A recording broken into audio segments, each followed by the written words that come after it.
too high or snap. You want to know what's really happening? When I started this channel, I knew at some point this country was going to come to a reckoning. This country was founded, the foundation of this democracy, well, what we believe to be a democracy, it's really not, is slave owners wrote the Constitution. People that owned human beings because they looked different on the outside. They treated them as cattle. And they said only 21-year-old land-owning white men have the right to vote or have rights in this country. And that black people weren't even considered an entire person. They were only 3/5 of a person. Fast forward 150 years, the 1920s, finally, women are allowed the right to vote. That's so nice of you. That's so nice. How nice of you. And then in the 1960s, after almost 200 years of being a great Christian nation, you allowed black people to vote and have equal rights. Wow, that's so nice. It only took lynchings and slavery and Black Wall Street and Martin Luther King being assassinated. But you know, at least we got there, America, right? Because we're such a great Christian nation. And then the tipping point for this country, a man named Barack Obama sat behind the Resolute desk.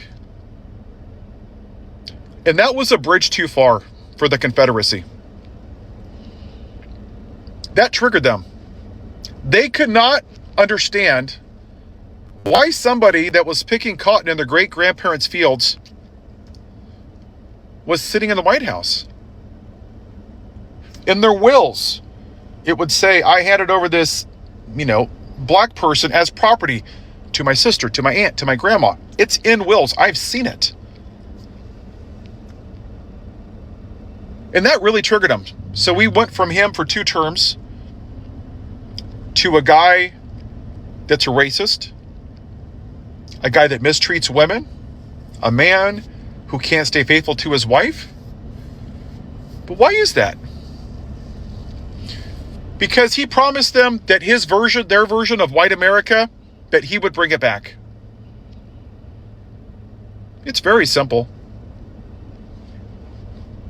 If Kamala Harris was a white man, she would have won by 30 points. There is a reason that this country has never had a woman president, even though 50% of our country comprise of women. Because the original founding fathers baked in misogyny and racism into this country. And there's this false idea that somehow the North won the Civil War.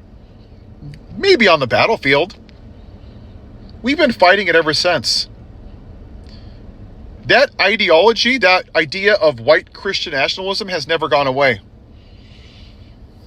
For a couple hundred years, that group of people has gone along with democracy and free and fair elections until they noticed that their white majority was going away, that their power was going away, that people that weren't straight white Christians, they weren't 21-year-old land-owning slave owners, white men slave owners, were taking power.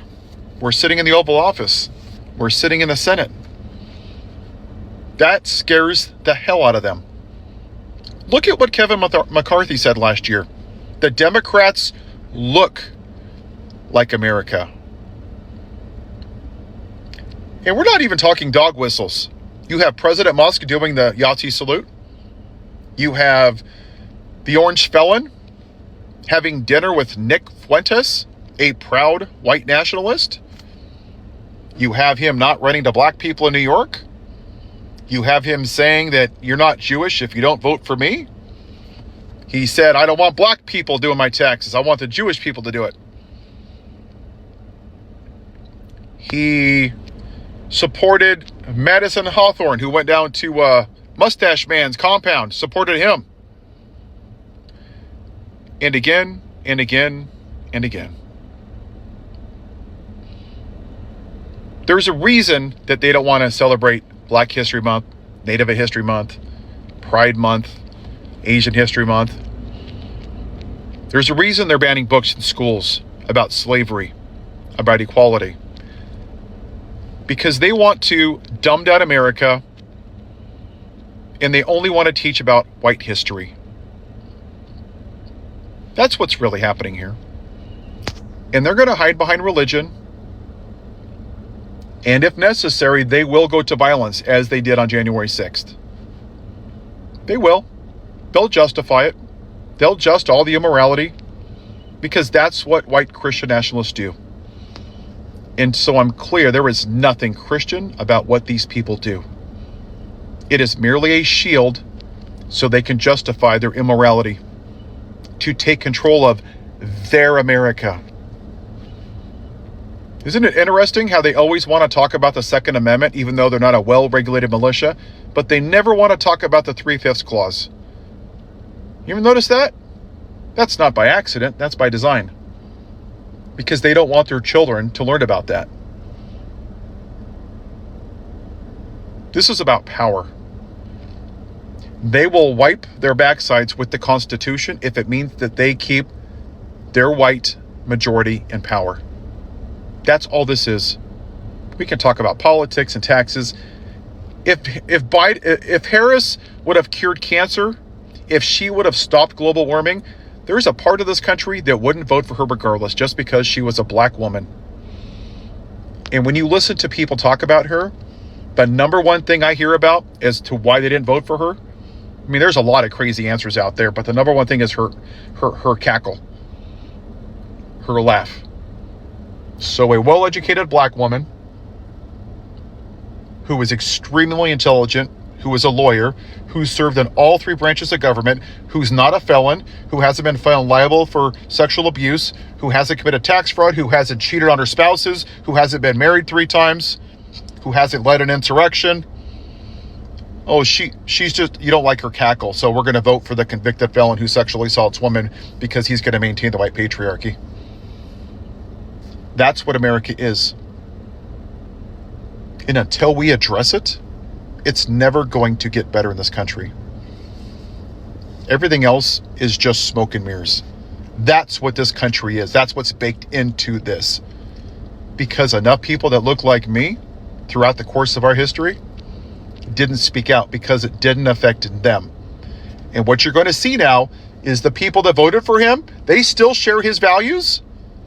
And they might complain and be upset because they're losing their jobs, or the eggs are too high, or SNAP benefits. But I guarantee you, if he ran again, if he was legally allowed to, they would vote for him again. Don't kid yourself. It is a blip on the radar. They will reelect Ted Cruz. They will reelect Chuck Grassley. So yeah, it might be fun and entertaining for the find her out phase, but they're not going to change. The leopards don't change their spots, as the lady with the beautiful banjo sings. And I'll leave you with this. My dad said something. You can take the boy out of the country, but you can't take the country out of the boy. It's who they are. It's who they've always been. It's who they're always going to be. You want to know what's really happening?